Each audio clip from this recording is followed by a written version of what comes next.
Hey everyone, Coach NJV here, and today we're going to go over some economic strategies that you need to know how to play at a higher level. If you're wondering what teams should do on certain buy rounds, this is the video for you.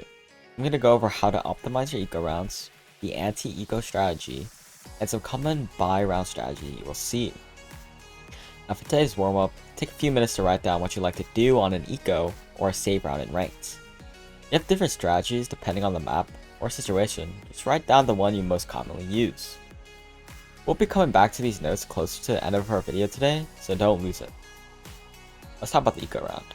There are many ways to approach the eco/save round. A strategy that many players do is to simply rush a site together and try to burn guns. The more guns you take from the opponent, the better the eco. However, another strategy that I personally like is trying to wait for a mistake. Many players that are not at the highest level want to take advantage of the fact that the other team is on a save round and try to get more kills. This means peeking mid or swinging at an angle to get a kill because they have the gun advantage. However, if you play around this idea, you can get that kill because they're incredibly out of position because of how aggressive they are, and this could potentially lead to a thrifty once you get that gun. Another strategy players can pull off is to simply go around the map and collect ultimate orbs to optimize your gun rounds. On defense, many players would simply rush aside of the map to take out maybe a lurker or two people to try to win something. This is a strategy that you have to watch out for while you're attacking. Now this is a perfect segue to the anti-eco round.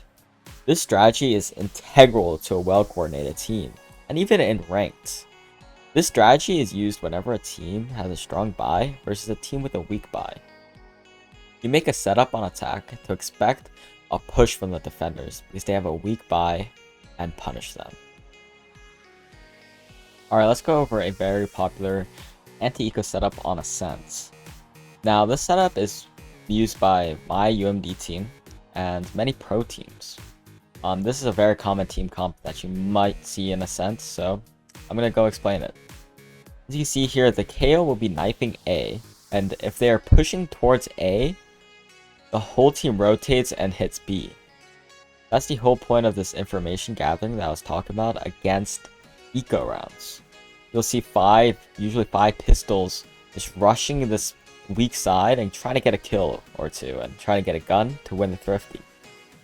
Now if you look at this other side, this is what I was talking about, how players will peek off each other, play their advantage well, and play their number advantage to punish the push. So if they decide to push towards B, the turret will get contact, the Killjoy, the Jet, and the Sova will swing off of it.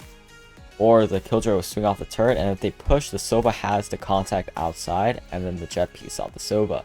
You guys are all working together to beat this eco round, because losing an anti-eco is very, very bad for your team.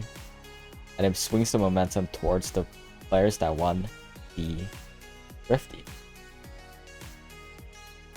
Let's talk about some strategies you should know while playing competitive Valorant. When someone says chase or hunts, this means that the team has a surplus of credits and can buy for the next few rounds. And they won the round. So this is usually when the bomb is going off. For example, it's a 3v1, you're attacking, the bomb is going down, and there's one player left, and that player decides to save. A hunt can be called because saving the gun will be very beneficial for that player. So all three players will go find him and try to kill them, so the next round, everyone is on a save. A lot of people call hunts against operators, mainly because saving the op is very common, and it's very important to get that off for the next round. And I talked about saving in another video, but in short, it is when you're losing the round and it's completely unwinnable, so you save your gun for the next round by hiding somewhere. Now I want to touch on some economy tips that are quite important. Utility is always more important than 25 shields. If you're at a standstill of deciding either to buy utility or to have the 50 shields, you should always think about favoring the utility, unless it's not that important like an Omen teleport.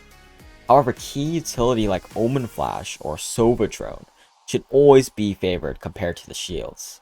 Reason being is that a 125 health player will be killed with a Vandal and 4 body shots and 1 headshot. A player with 150 health will be killed with a Vandal in 4 body shots and 1 headshot. Reason being is a Vandal headshot does 160 damage, so the headshot will kill both 150 and 125 health. 3 Vandal body shots will do 120 damage, so it's not even enough to kill the 125 health player. So 4 is needed just like a 150 health target. Some professional teams like Fnatic save their credits by only buying light armor and their gun rounds because of this reason. Now let's go into our scrim with purpose. Hop into a competitive or unrated game and test our new knowledge. Let's call these strategies to our team to best optimize our economy and chances of winning. These strategies are something that most Valorant players should know by now, so keep them noted.